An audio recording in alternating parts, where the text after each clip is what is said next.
Ladies and gentlemen, dear friends, good evening.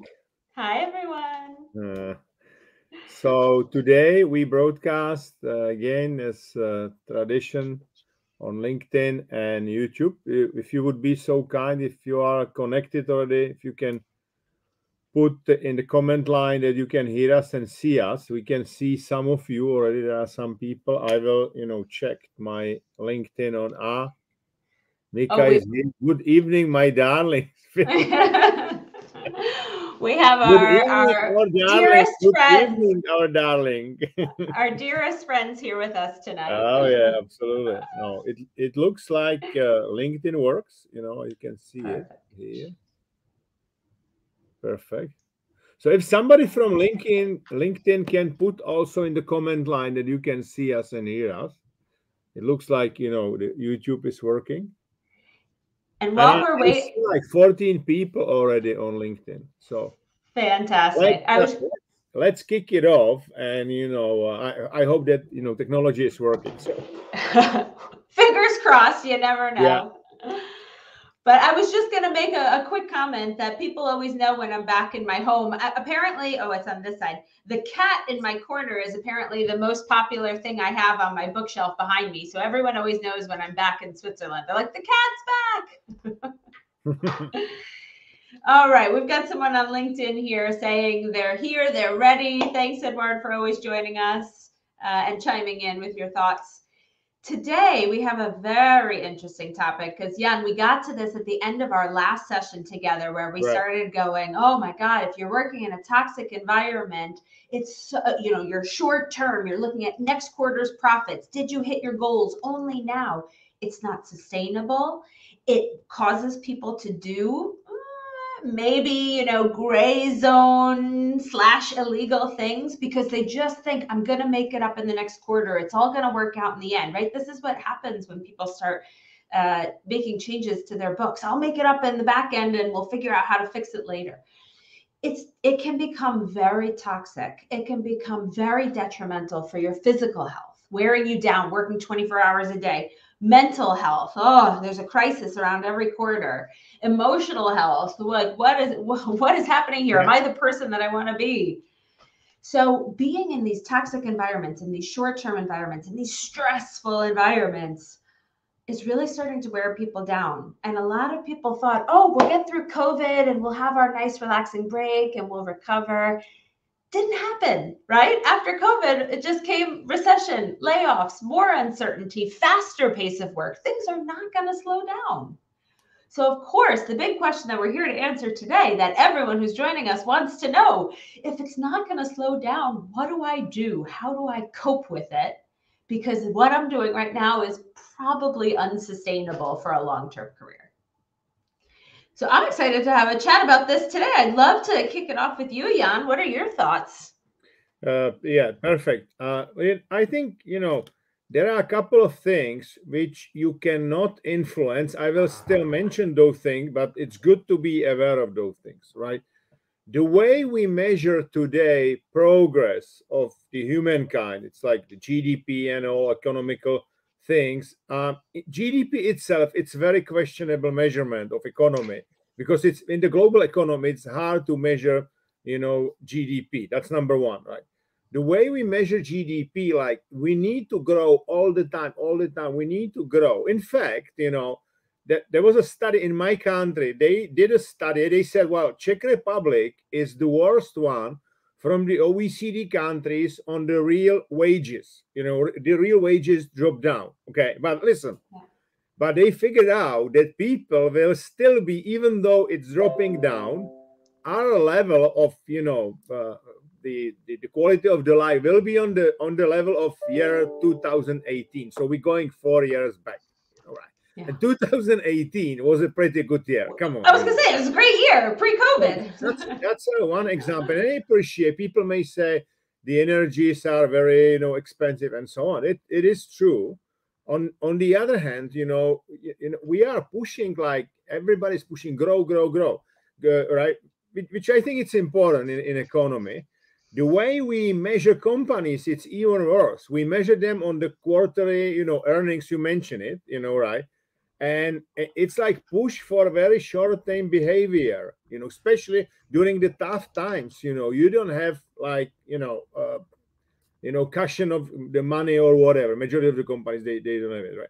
But we cannot influence those things. We cannot influence the progress of technology, because to be honest, our predecessors, it was very tough life for them, but stress was pretty much acute. They were like hunting, and then they have a rest, hunting, rest, okay. And in fact, they were stress wise, they were getting more and more mentally tough, if you will. They were more and more like getting stronger and stronger against the stress. Today, unfortunately, stress is chronic. Right? Stress is chronic. That's why we don't have enough rest. And technology is so overwhelming that everything is happening exponentially, right? And why we have technology happening exponentially, the way we're teaching people what is around them, but we are not teaching people what is inside them. We don't teach people what is inside of their brain, that it's in their hands, because the brain is chemical factory, okay. And if you do, even though you're under depression and appreciated, but even if you do the tough job, but you like it, and you have a good, mental rest and physical rest, the chances are that a lot of endorphin, dopamine, if it's good team, there is serotonin, oxytocin release, and your immunity, your health, whether we talk about the mental health, emotional health, or the physical health, it's getting, up. On the other hand, if you are in an environment, because our brain likes very much like everything organized, no surprises and stuff like that. But if you live in for a long time in a very chaotic environment, right, there are toxic relationships where there is no trust, there's a lot of cortisol release, and then it has a very bad impact on your health. Now doctors are saying that 95% of the all illnesses are caused by stress, right? And that stress, very often we create that stress artificially. I prepare a small table, because I think, but it's essential how you manage your energy. Imagine there are four quadrants, okay.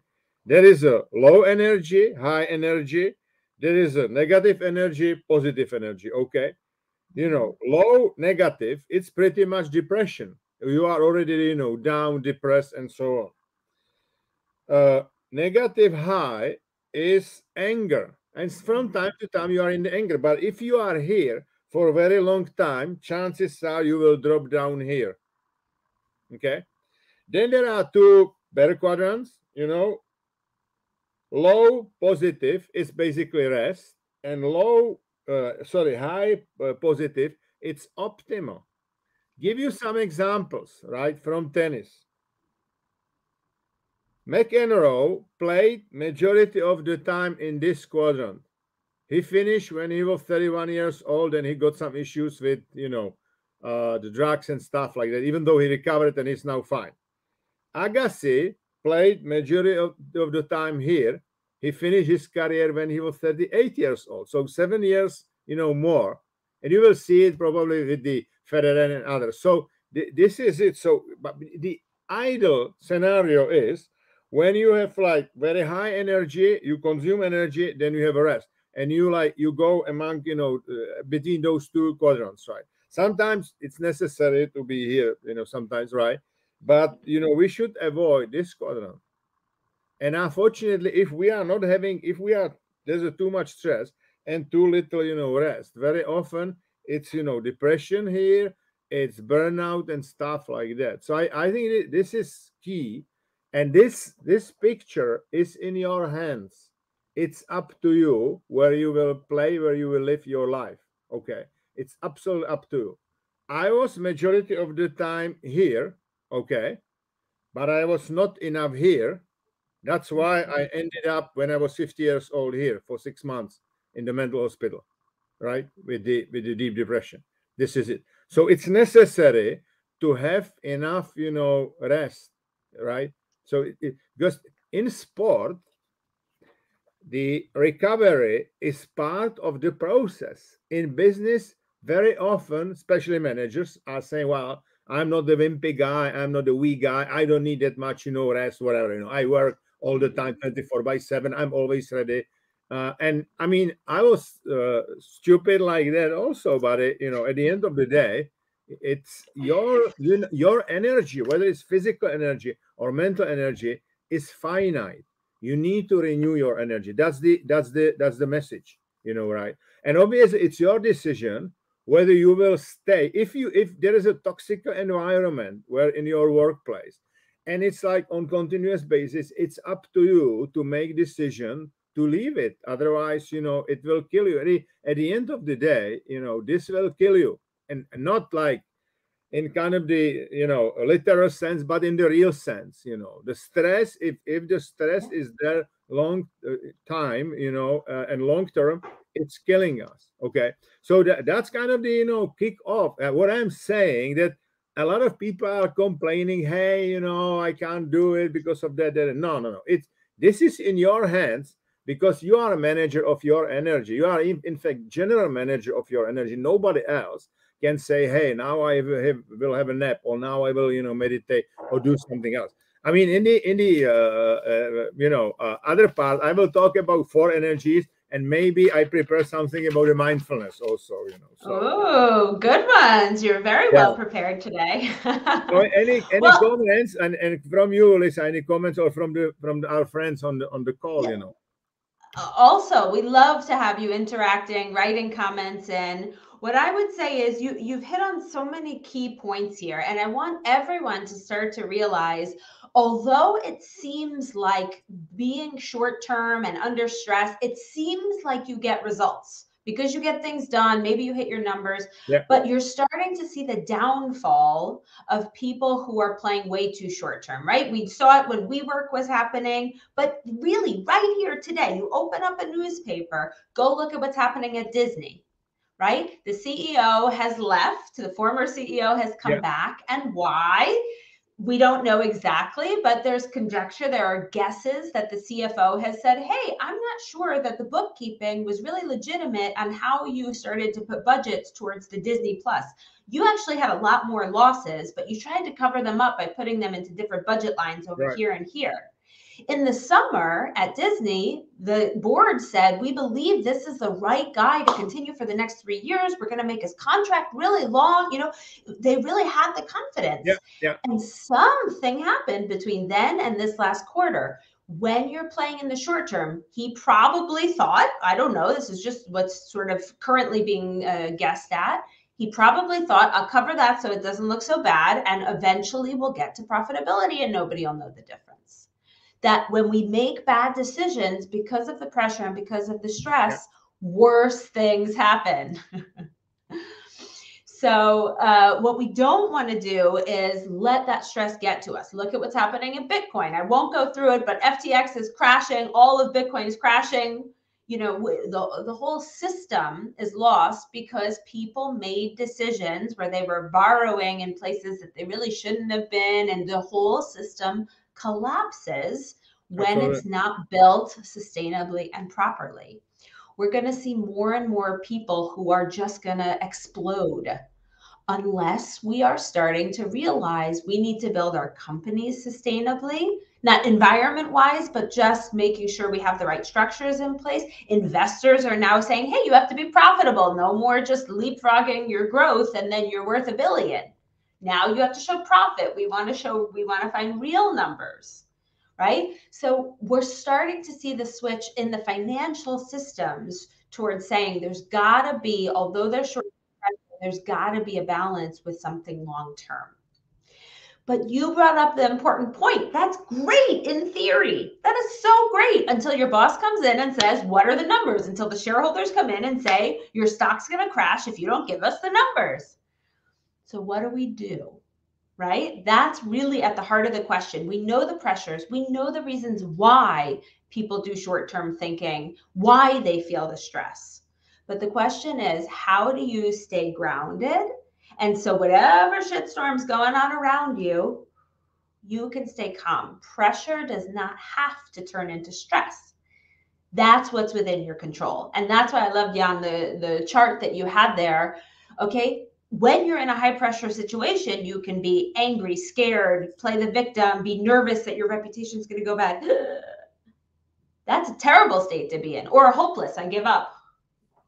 Or you can take the pressure and go, opportunities here, right? Absolutely. And we take that high energy. And of course, you can't run. So you find an opportunity and then you rest and recover, rejuvenate, get back your mental energy, your physical energy, so that you're strong enough again to keep going opportunity to opportunity. So we've got quite a few tips for you. I'm going to start with one and then I'll pass it over to you, Jan. Sure. Yeah, go ahead. I think one of the easiest, absolute easiest things to do is for people to stop taking themselves so seriously. I know it's business. I work a lot with pharmas, so I know we literally are saying, but we're trying to cure cancer, right? Like this is a serious topic. And yet, when the pressure is high, we don't need to feel the pressure. We can also relax, make some jokes, have some fun. The more you can instill jokes, humor, a little bit of lightness and levity, you immediately bring everyone's pressure cooker down a bit. That in and of itself is a great way to start bringing a little bit of rest and restoration into your day. So it's not always like this. You can also have some fun and laugh. So that's my very first tip. Super easy. Anyone can do it. Even if you're not a stand-up comedian, no problem. You can still be at least a little bit funny. Yeah. And I will, now talk a little bit about the four energies. They knew it all in old Greece. Physical, it was called kalokagatia. Physical energy, emotional energy, mental energy, and spiritual energy, right? And it's all based on the concept that we have, even the way people are breathing, if you are like breathing in, there is a tension, and you are activating your sympathicus, which is like the tension, the stress, right? If you are breathing out, it's like, release, right? So it's even built in our breathing, And the thing is, it's about like balancing, right? Because you do something, you are, you're going to the stress, and then you need to have a rest. And again, right? I do it with the tennis players, very often, like between the balls. There's a great guy, Jim Lohr, who is a psychologist. He wrote with Tony Schwartz the book Power of Full Engagement. They are basically saying that you need to engage all energies, but then you need to have a proper rest. And it's like it's the same during the tennis. Those moments between the balls are as much as important as the balls, and when you're playing. And it's the same in your work. You need to have after 90 minutes, max 120 minutes, strategic break for 15, 20, minutes, because your brain, yes, as I said, your, mental energy is finite. Okay. And let's touch, your physical energy, right? There are a couple and I have some, tips, not all, tips, but some tips. The key point here is sleep, right? Yeah. Unless, and it's quite easy. There are a lot of books. You should sleep simply, if you are adult, 7 to 8 hours. It's better even 8 plus, in my view. It's obviously individual, but if you're sleeping 6 hours or less, for sometimes this is not good for you.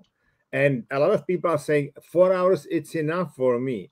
You don't feel it yet, but there's a lot of cortisol release, and you are not able to give optimal performance during the day. Okay.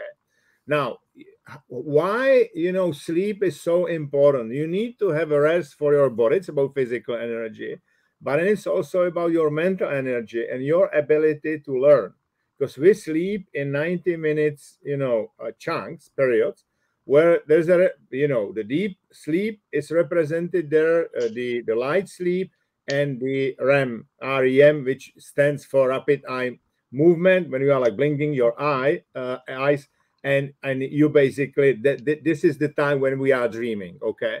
Now, what is important for the good rest, you need to have as much as the deep sleep as possible, and the deep sleep is mainly represented in this like 90-minute chunks, And mainly the deep sleep is represented between, say, 10 o'clock till 2:30 in the morning.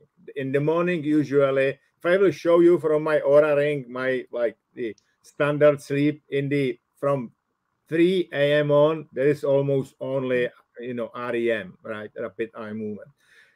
Why deep sleep is important? Because we are having a good physical rest, but also new synapses. It's called neuroplasticity. Like whatever you learn, whatever you live through, the new things, if you wanted to connect that and remember it and use it next day or the day after, you need to have a deep sleep. Otherwise, it's impossible to create new synaptical connections. This is why sleeping is very, very important, and we should teach also kids, because tomorrow I'm teaching the seminar for the kids. And the kids today, they are telling me always, I'm in the bed nine hours. I said, no, I'm asking how many hours are you sleeping. I'm not asking how many hours are you in the bed, how many hours you play with the phone or whatever, right? I'm asking you. So for the kids, it's even, even more important, because your brain is in the development and so on. So that's one thing. It's sleep. The other thing, it's called NSDR, which stands for non-sleep deep rest techniques, okay? Which is basically, for example, meditation. Those are techniques where you are not sleeping, but you are in the deep rest for 20 minutes, 30 minutes maybe. I'm using very often some application. It's called Yoga Nidra, pretty much like the body scan. There is a nice voice telling you, like, breathing in, release your, release your, ankles and whatever, release your, fingers, right? And you're like breathing in, breathing out. You go through your whole, body, and it's really good for having a rest. And even I use it sometimes if I can't, fall asleep. I use it also, this one, right? Even though it's called non-sleep deep rest, but if you fall asleep, that's fine. It's I important to did have. too. Okay. This is so sleep and the rest is, one point. The other point is, exercise and, like, moving. And unfortunately, I again, I don't have a numbers from the other countries, but I assume it's pretty much the same. In my country, over the COVID, there is like 19% of the kids with high obesity. It's really, really Wow. high number. So today, people are not, they are like using the bikes all the time, or, those nice electro bikes, so they don't need to. If you use the bike, it's okay. But I mean the electro bikes, right? They have Yes. very little, movement and very little exercise. And they are like, say, well, that's fine. If I'm like obese, I will get some drugs or whatever. The drugs are, okay, but it's not, helping you that much. It's not that great. So, and what do we know from neuroscientists? If you have at least half an hour, exercise, or you moving or you walk, your brain functionality is improving by 30%. This is it. It is huge. So those are a couple of tips and tricks for the physical energy. Now, emotional energy, it is really about, how you manage your emotions. And you should be aware, if we talk about stress and negativity, there is something which is called negative bias, because our brain first priority is survival.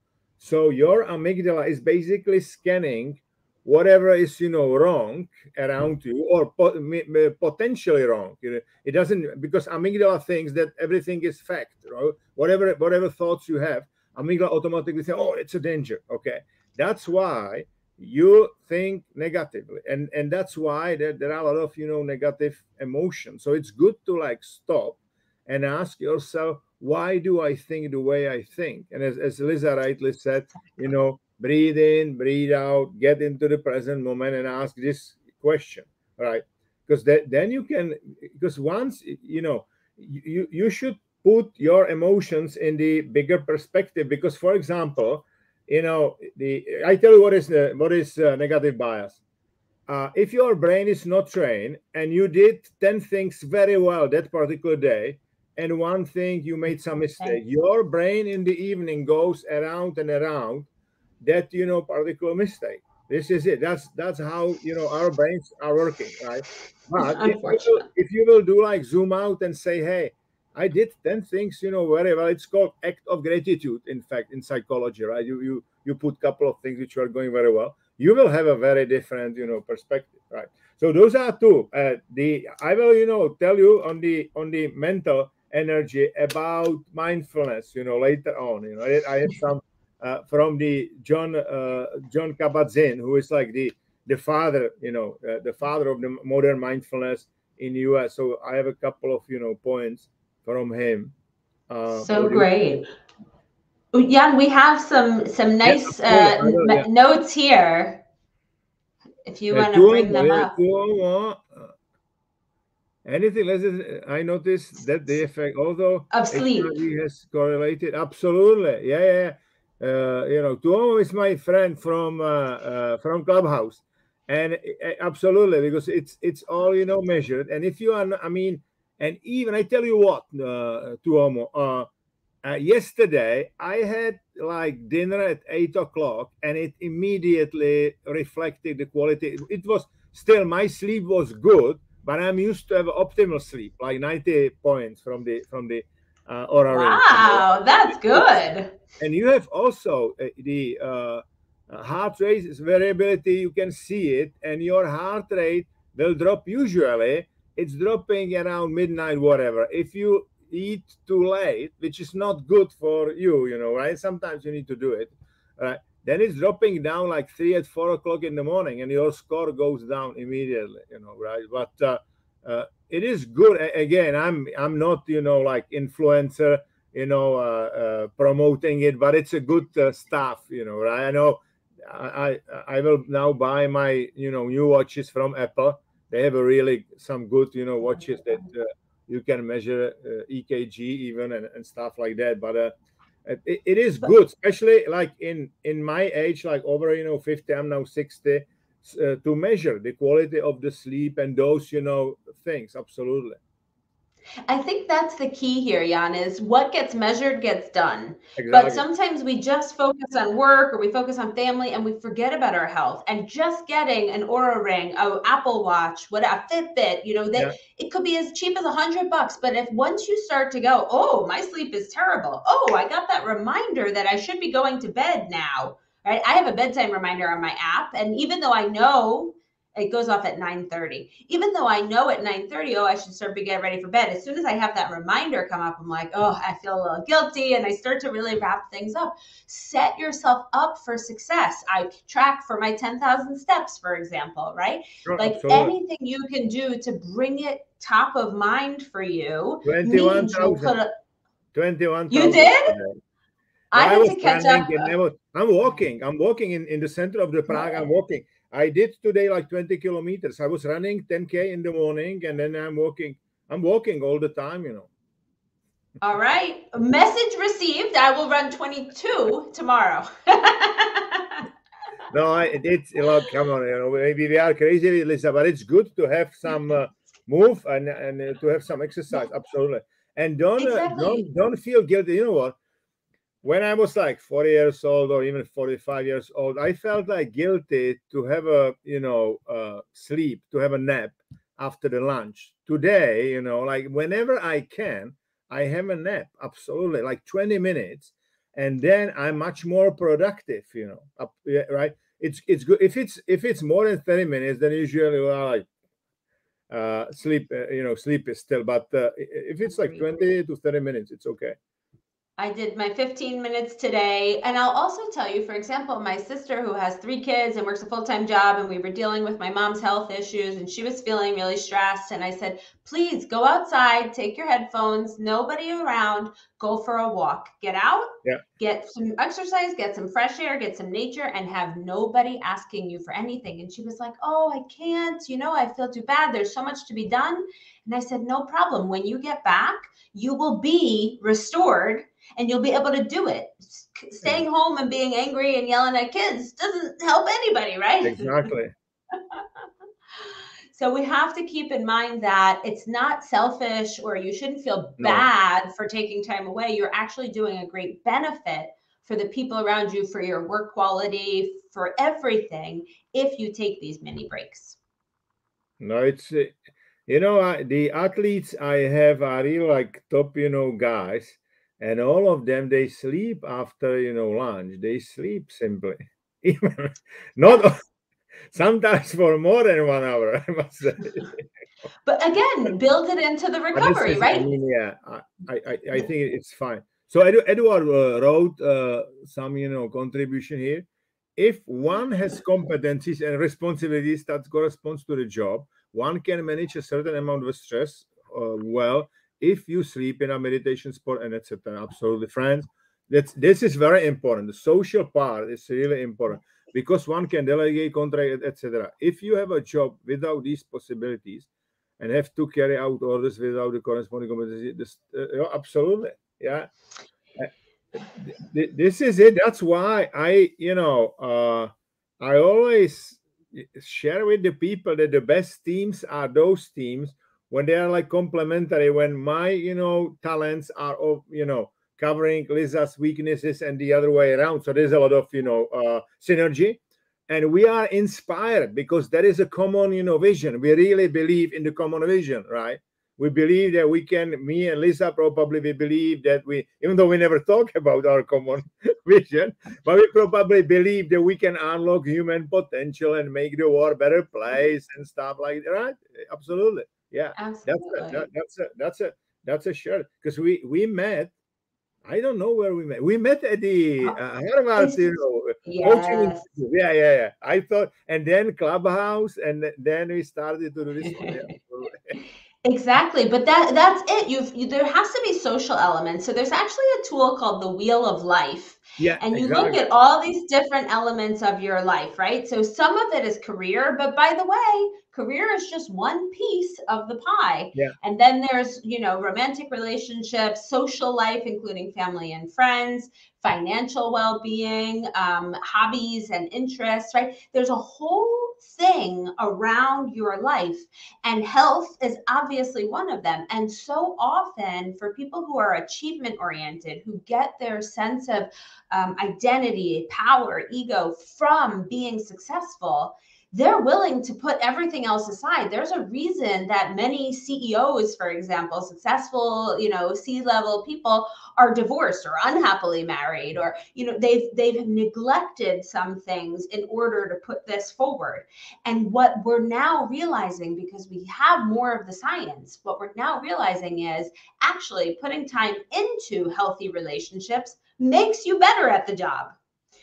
Putting time into physical, mental, emotional, spiritual rest makes you better at the job. So for those who used to be focused just career, they're not going to last. So it's not even that, so many people say over and over, I can't. It's selfish to do that. I need to be here. My team needs me. I need to be in this meeting because they can't do it without me. No, wrong. Flip that mindset. The more you take care of yourself, the better able you are to be there for them. There is a great book from Clay Christensen. Unfortunately, he passed away last year. He was a professor at Harvard, and the book name is How You Will Measure Your Life. And he was a Catholic, guy, but the book is not religious, right? And in that book, he was talking about what you just said, that whenever they've got like school reunion, the university reunion, he was like kind of the middle class professor, from Harvard. All other guys were like top CEOs, divorced 4 times, whatever. And he said they were supposed to be very happy, but I was the happiest guy in the group, right? And then obviously the whole book is about one question: how will you measure your life? That when you die, you go to the heaven, and in heaven they will not ask you what was on your business card or how many cars did you have or how many wives, but they will ask you how many people did you help. That's the question. Okay, it's a great book. Jeff Rakes, who used to run Bill Gates Foundation and who was my mentor for many years, when I was about to leave Microsoft, he said, Jan, before you will make final decision, you should read this book, right? And I did. So It's a really book about it's a book about the meaning of your life, if you will, right? And our brains, the funny thing is that happiest people in the world, people think that happiness is about me, okay? It's your ego is telling it's me. No. Happiest people are those who can make other people happy through something they love, right? So it's really like the social part and me together, right? This is it. And that's your meaning, in fact. If you do it, if those people, like there are, singers, they are singing up to 80 years old, or Federer playing in 4 years, old, he was still playing tennis, whatever, because they really like what they do, but they make other people happy because we are social beings, okay? We are human beings, but we are also social beings. We need, other people to be happy because if we stay alone, it's hard. There's a hard wire in our brain that if we are, alone, we suffer. Obviously, you may say, if you are like after 15 hours in your job, you like to be alone. That's fine. I mean, alone for say a couple of months or whatever. That's really, it's hard for us, to survive. That's why, COVID was dangerous. Not only like it was a dangerous itself, and it still is, right? There was a lot of fear around that, and because people were Yes. not, getting together, some especially like elderly people without, online connection, could die just because they were, alone. Just the loneliness is good short term, bad long term, because we are social beings. That's why those social connections are very important. Yeah. And you said it so nicely, Jan, and I'm going to make this distinction, at least in the English language. Being alone is something you can choose. So if you've had 15 hours of working, Exactly. your brain is tired, you can be alone. Being lonely is a feeling that you're Uh-huh. disconnected from people or you're not getting the social interactions that you're looking for. And it is this loneliness that has become an epidemic. Countries like Great Britain have appointed advisors for this loneliness epidemic because people are literally dying from it. It can literally cause health problems. Yeah, because still there is a one thing which we still don't know, and scientists they don't know. Because if me and Lisa, if we will meet each other and we will talk, there will be serotonin release because we like each other. You know what I mean, right? It's like, Yeah. we have some, common thoughts and stuff like that. If we share it through the screen, it's not that clear how much of that is generated in your brain. For me, I know, for me, I what I do like now, I can see you, Lisa, but not the other people. But I can imagine there are other people. Sometimes if I do it in, Czech, there are like a couple of hundred, people there, and they are asking the questions. But I'm like excited, that maybe they are in the room, but I don't think that everybody, because I'm like, that's one of my talents from Gallup. I have a great imagination, which is good in the good times, but it's very bad during the depression, basically. And I tell you Mm. why. Because if you are depressed, your logical part of the brain is switched off, and whatever you think about, it's negative, and you imagine more and more of those. So this is it. I mean, I need to talk to Gallup whether they should do some research if people are depressed, or really, because it can go Yes, against you, right? absolutely. Rumination. This Exactly. you get stuck in these negative patterns, and you touched on it Exactly. so It so goes like nicely. in the circles. Yeah. You can either spin yourself down into a death spiral, into a depression spiral, or you can see yourself spinning and figure out how to spin yourself up to an opportunity, right? And this, I mean, when we were talking about emotions, this is one of my other huge tips that we coach executives, we coach people who are really in high pressure, high performance fields. And what I can tell you makes the absolute biggest difference for people is no longer running from scary emotions. So you don't want to feel embarrassed or ashamed Yeah. or stupid.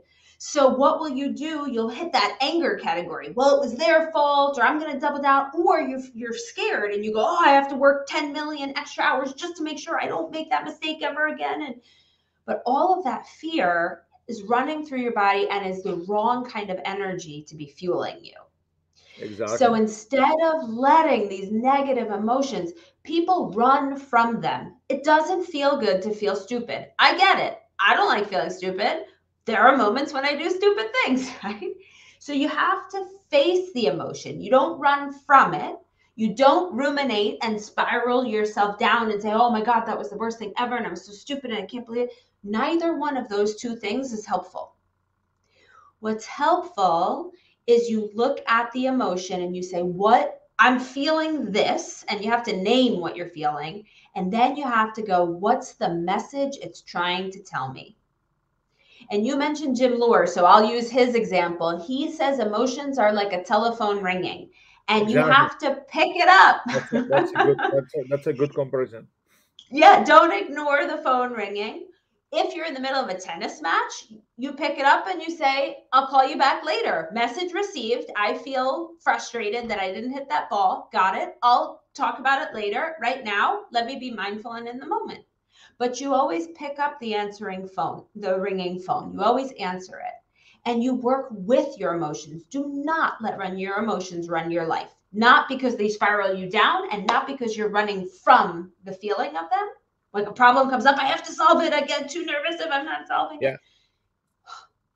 Be with it, hear it, and then you take back your control. Once you can control how you deal with these feelings of negative emotions, that's it. Most of the stress you feel is gone because you can just be with it. You don't have to run from it. Exactly.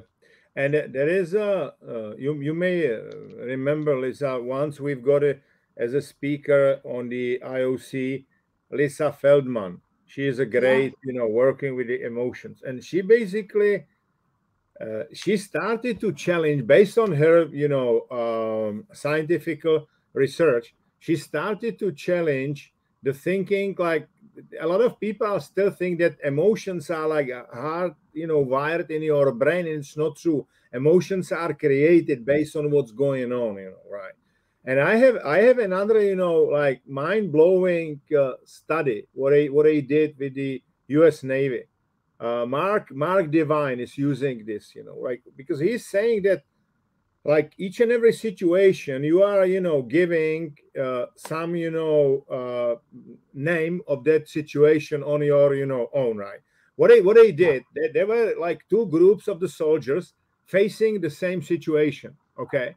And the first group was told this situation is gonna to be threat for you. It's really very dangerous. It's a threat, okay?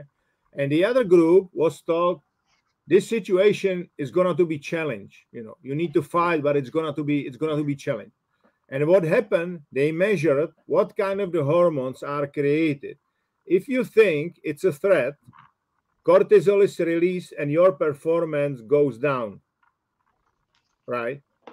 If you think it's a challenge, testosterone is created and your performance goes up. So it's the same situation, the same soldiers, everything, just the different, word. Because every word, every sentence, every feeling, it's new emotion. Because what is emotion? Emotion is where your thoughts is touching your body, because emotion is creating some feelings. There are maybe some positive feelings, some negative feelings. And the thing is that what Djokovic was saying, that from the face and from the body language of the champion, you don't figure out what is the score.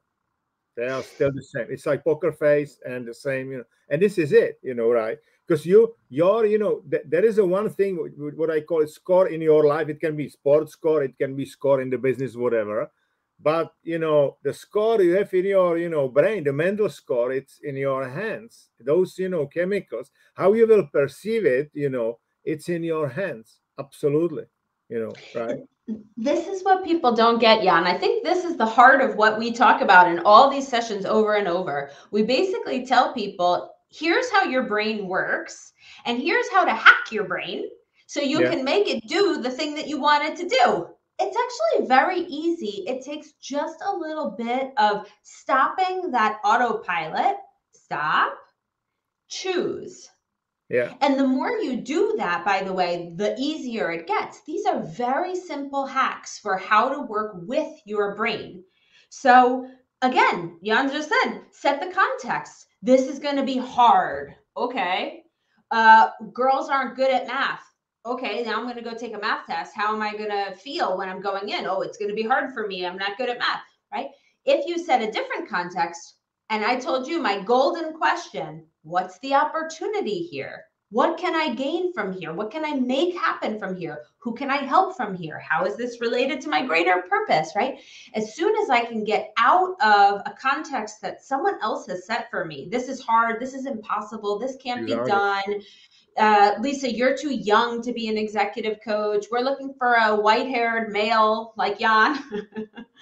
So, and everyone said can't be done, can't be done. And I said, okay, so there's some constraints for people's beliefs. What can be done? I don't let that stop me. I just say, okay, let me listen, let me hear it, and then let me figure out the opportunity forward. And this is why it's so important for don't listen when other people around you are trying to keep you scared. They're trying to keep you in a line. They're trying to keep you safe. They're trying to keep you on a certain path that they want you. And you need to ignore that and work with yourself to set your context, your mindset. This is interesting because today I was coaching a couple of people on wheelchairs. They would like to do some program for other wheelchair people, right? And I said, I think the issue, and they said like, well, there is a lot of negativity in our community. I said, well, I tell you because I'm coaching some of those people. I have a blind person. He is a world champion in triathlon, for example. So anyway, but I tell you what, because they think what they cannot do. There are some things they cannot do because I said the campaign should be what can I do? What can I do? What still I can do? Right? And this is it to change it, to change. And it is a very you can still do. I realized today that you can be if you are on the wheelchair, you can be pilot even today. It's a Yeah. huge thing, right? Yeah. So I mean, they play tennis, and again, I think it's obviously very challenging situation. I'm not making it like that it's easy, whatever. No, it's tough. It's tough. But what you need to do, you need to accept it and think about what you can do, right?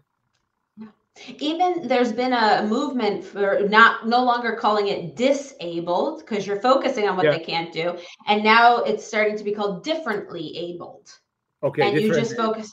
Yeah, differently abled is sort of where people are going because they're going, okay, what can you do? What's different about what you can do? I mean, my God, think about if you are missing a leg or think about your arm strength on that wheelchair. They're going to be way stronger than I will ever be, right? So there are different things that people can Yeah. create. And I Again, think if you it's good. It's probably good. Yeah. yeah, no matter how hard your circumstances are, you have to accept reality for what it is. Fighting it wastes energy, right? Like I said, my mom was just in the hospital. I couldn't be mad that she almost died on the operating table. They had to give her CPR and, use the clear Right. and paddles and everything. I have to accept the reality of what might be. And at the same time, I can make the best of the situation that it was. So So I said, okay, how do I get closer to my family? It's the same thing sitting in traffic. You can be mad and scream when you're sitting in traffic, or you can pop in this podcast and enjoy and say, okay, newly created learning moment for me. If you I, accept we reality, we have yeah, we have a highway called D1, and it's always like there's a heavy traffic all the time on D1. Okay. Once I was on D1 like for 1 hour, and I put there like selfie. I said, I can take it. I'm in the deep shit, or I can meditate, and I choose meditate. and that's all it is. If you can't, I tell my daughters, if you can change the situation, if you can get off the D1 and go a different route, do that, Absolutely. right? Don't stay stuck. If you can't change the situation that's around you, stop fighting it. Don't waste the energy. Don't be angry. Don't be annoyed. Don't be frustrated. Don't be helpless. Accept it and make the best of what is. right? Yeah. I can meditate. I can listen to a podcast. I can call a friend who I haven't caught up with in a while. Absolutely. Whatever, you can't change it. This is how we make sure in high pressure situations and in toxic, stressful environments, don't spend energy fighting what is. If you have a crappy boss, you have a crappy boss. If you can't change the You boss or need to you can't accept it. change the Yeah. situation, accept it and work around it. Right? Exactly. So, And yeah.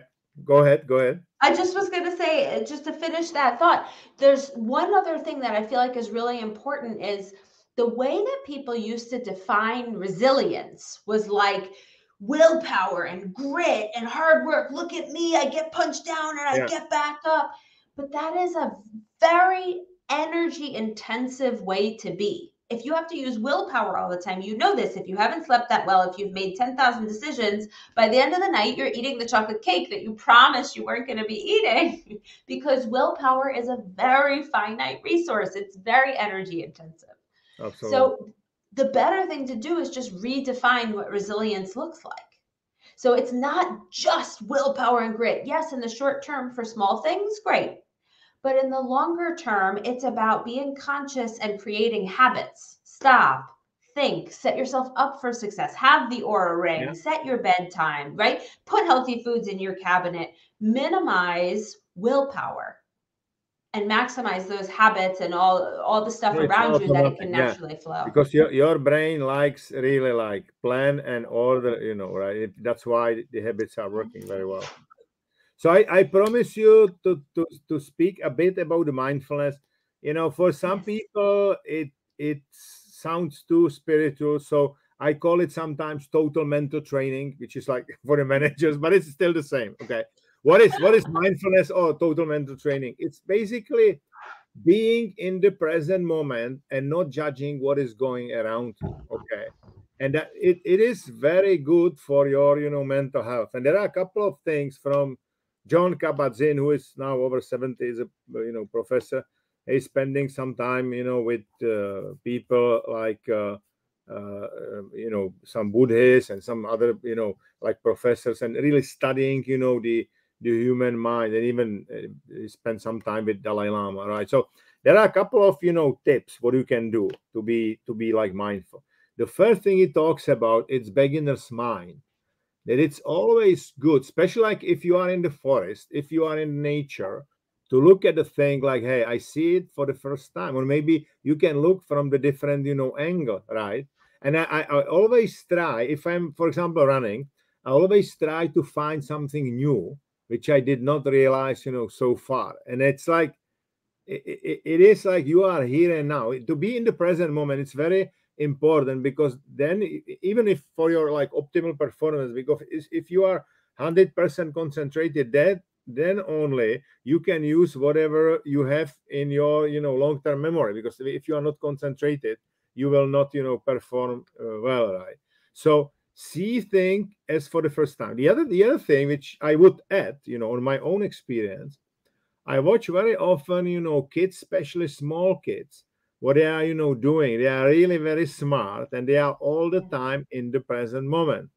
Bruce Lipton, the guy who is doing a lot of in the field of epigenetics, and he wrote a book, "The Power of the Power of no, Biology of Belief." Sorry, "The Power of Full Engagement" is a different book. Biology of Belief is basically saying that we are influenced. Epigenetics means above genes, right? So he's saying that 70% of the time the kids are in their brain is on alpha frequency, so they are still in the present moment. So that's one, beginner's mind. But it's one like be really curious all the time. The other one is not judging. I mean, you need to, if you are in your job, whatever, you need to judge. But there are a lot of situations you don't need to judge, because once you start to judge for example, you are in some situation and you may say, okay, it happened, I go back to the present moment and I continue. Or you can judge and say, oh shit, I screwed it up again, and then it's the end of the day, more or less, right? So try, if you don't need to, not to judge, and then the things will get interconnected, right?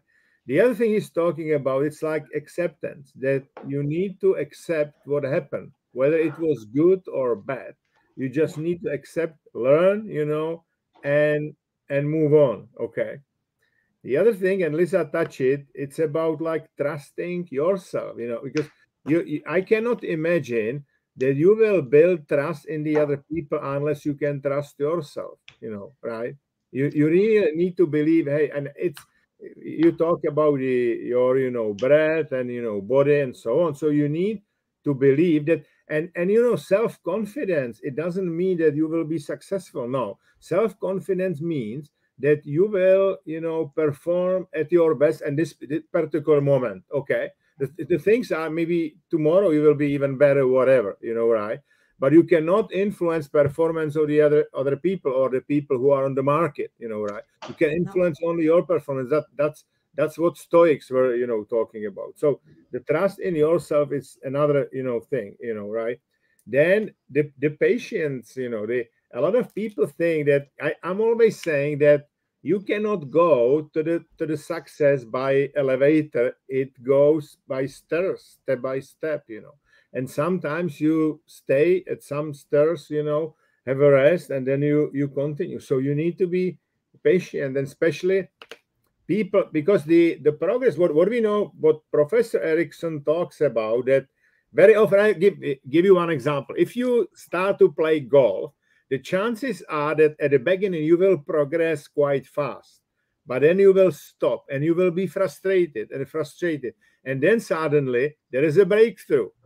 But then Yeah. again, for the next level, there is a frustration, and you need to go through that. It is like that. If you are learning, like foreign language, it's the same thing. So you need to be patient, and you need to be, the act. If you will do the act of gratitude, like a couple of things which you are going very well, and you will say, "Oh, okay, so it's going very well. I'm grateful every day." You will rewire your brain, and it's what is even better. And I talk about this, you can do every evening. You can remind yourself what was going well. This is act of gratitude. You can repair what was not going well, what kind of the mistakes I did, what I learned, and so on. And you can imagine how you will do it in the future, because our brain is able to remember past, to be aware of the present moment, and to imagine future. And you can, use that. And all of those are really, all of those three phases are really, important. So definitely, John Kabat-Zinn. There are, a lot of books. He's also on YouTube, even like with meditation. Is the guy I can recommend. And then Daniel Goleman is also, he's on emotional intelligence, but also on meditation and all of those things, which can, help you to manage, stress and toxic places better. I mean, and that's it, right? The whole point of what we're trying to say here is you may or may not be able to change the things around you. So many people come to us for coaching and they're like, or at least in the business world, and they're like, oh, I can't get my team to perform, or my boss is an idiot. And it's always outside, like someone else needs to change in order for me to, succeed. Look inside, what's within your control. So Exactly. yes, you might have a high pressure environment, but it doesn't mean you need to internalize that to become negative stress. You might be in a toxic Yeah. environment, so how do we make the best of that situation? Keep going back in what's in your control. How do I stay mindful? How do I stay focused? How do I stay rejuvenated? How do I make sure that when negative shit's coming my way, I'm going to breathe it out. I'm not going to take it in. I'm going to set Exactly. sort of my boundaries. And that's the way that you're going to navigate the rest of your career, because it's not going to get easier. I'm so sorry. It's not going to get slower. It's not going to get, less complicated. It's going to be more. So the only thing you can do is work on hacking your brain, your body to get your best out of yourself. And part of that is slow down, be intentional, be mindful, do not let emotions run the Yeah. show, do not let stress take over. And then you tap into this best part of your brain by seeing opportunities, and you will learn to have the self-confidence to move forward, because you'll see that you're much more successful that way. Once you've had a few successes in this path, you'll stick with it. So the first few times it's going to feel awkward, it's going to feel uncomfortable, it's going to go against your old values. Trust us, You'll like what you see on the other end. So give it a try. Get some sleep tonight. It's 9 o'clock where I'm located. So, almost my bedtime. And we will probably, actually, this is a good point to say, Jan, we won't see you again the rest of this year because of our travel schedules and then the holiday season. We will start immediately after the new year. Absolutely. We will start in the new year, get you pumped up and ready to go. But we just want to show you this is what it looks like to do self-care. You can say, I need to take my break. That's okay. We give you permission as well. So we hope you all enjoy a wonderful holiday season, and we'll be back in the new year. Okay, guys, thanks very much, and see you soon in 2023. Take care.